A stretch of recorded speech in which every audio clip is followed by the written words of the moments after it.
आईनी तरमीम पर किस किस शिक पर मौलाना फजलुर रहमान साहब और पीपल्स पार्टी के दरमियान मामला तय पा चुके हैं, ये बताऊंगा। मौलाना फजलुर रहमान साहब ने कौन कौन सी शिक्कें आईनी तरमीम में शामिल करने की बात की है, ये बताऊंगा। पार्लियामानी कमेटी जो कि आईनी तरमीम पर काम कर रही है उसकी क्या पेशरफ्त है, ये भी आपको बताऊँगा। और पाकिस्तान तहरीक-ए-इंसाफ ने ये वाज़ेह कर दिया है कि अब 15 अक्टूबर को हम डी चौक में तब तक वहाँ से नहीं उठेंगे जब तक पानी चेयरमैन पीटीआई को रिहा नहीं किया जाता। तो लम्हा न्यूज़ के साथ मैं हूँ आपका मेज़बान शहजाद मलिक। नाज़रीन, बात यह है कि आपको याद होगा कि लम्हा न्यूज़ के नाज़रीन को हम इससे पहले भी कई मरतबा ये बात बता चुके हैं कि मौलाना फजलुर रहमान साहब और पीपल्स पार्टी के दरमियान आईनी तरमीम की मुख्तलिफ शिकों को लेकर के मामला खुश असलूबी के साथ तय पा चुके हैं।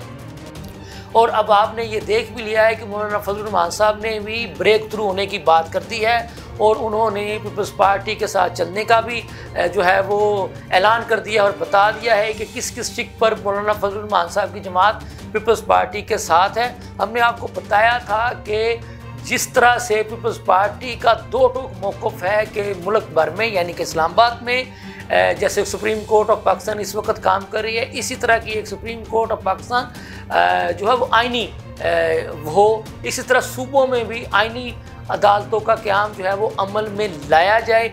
इसी मौक़िफ़ की तायीद की है मौलाना फजलुर रहमान साहब ने भी। उनका भी ये कहना है कि आइनी अदालतों का क़याम वक़्त की अहम तरीन ज़रूरत है।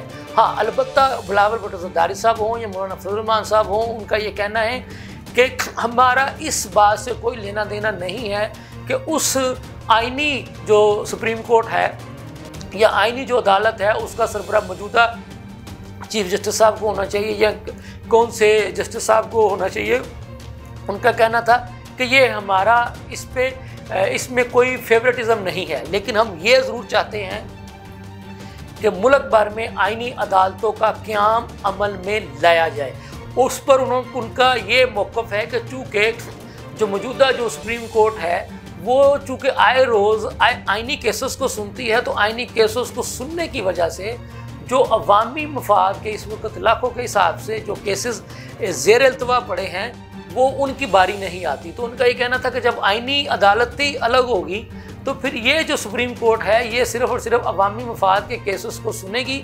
तो फिर ये जो इस वक्त लाखों के हिसाब से जो केसेस ज़ेर इल्तवा पड़े हैं मौजूदा सुप्रीम कोर्ट में, तो उसका जो बोझ जो है वो कम होगा और बोझ कम होने से आवाम को स्पीडी इंसाफ मिलेगा, यानी कि फौरी इंसाफ मिलेगा, ताकि जो गिल्टी है उसको सज़ा भी मिल जाएगी और जो बिला वजह किसी भी अपने मुखालफिन की तरफ से अगर किसी को उलझा दिया गया तो उसकी भी फौरी जान छूट जाएगी। क्योंकि उनका ये कहना था कि ये देखने में आया है कि यहाँ पर तो 50-50 साल जो है वो लोगों को इंसाफ ही नहीं मिलता और बाज़ औक़ात तो ऐसे ही हो जाता है कि बंदा मर भी जाता है या उसको फांसी भी दे दी जाती है। तो बाद में पता चलता है कि जब उसको जिस केस में फांसी दे दी गई थी या वो जब तबई मौत मर गया था तो उस बेचारे का तो कोई जुर्म ही साबित नहीं हो सका था। तो उनका ये कहना था कि फिर ये जो इस तरह के जो वाक़यात हैं उनको कम करने का मौका मिलेगा। हमने आपको ये भी बात बताई थी कि एक ड्राफ्ट तैयार कर रही है पीपल्स पार्टी, एक ड्राफ्ट तैयार कर रही है नून लीग और एक ड्राफ्ट तैयार कर रही है JUI फे।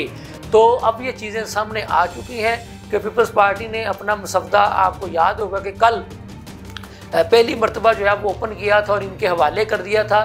तो जिसके जो अहम निकात हैं उन पर पीपल्स पार्टी और JUI फे एक पेज पर आ चुकी है। और हम आपको ये भी बता दें कि नून लीग और MKM पाकिस्तान वो भी एक पेज पर हैं। और हम आपको ये भी बता दें कि बहुत जल्द हो सकता है कि शंघाई तावन तंजीम कॉन्फ्रेंस के फौरी बाद असम्बली का इजलास बुला कर के ये आइनी तरमीम जो है वो असम्बली से फौरी तौर पर पास करवा ली जाएँ। हम आपको ये भी पहले भी बता चुके हैं कि JUI फे के जो सरबराह मौलाना फजलुर रहमान साहब, उनका ये मौक़िफ़ था कि मेरी ये ख्वाहिश है कि मुजवज़ा आइनी तरमीम पर पहले पार्लियामान से बाहर ही इत्तफ़ाक़ राय कर लिया जाए और जब पार्लियामान से बाहर इत्तफ़ाक़ राय हो जाएगा तो फिर इनको फौरी तौर पर पार्लियामान के प्लेटफार्म पर लाकर जल्दी में पास करवा लिया जाएगा।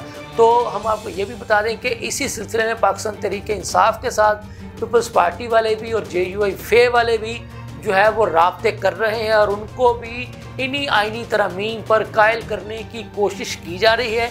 लेकिन अभी तक जो है वो पाकिस्तान तहरीक इंसाफ की तरफ से जो है वो ग्रीन सिग्नल नहीं दिया गया।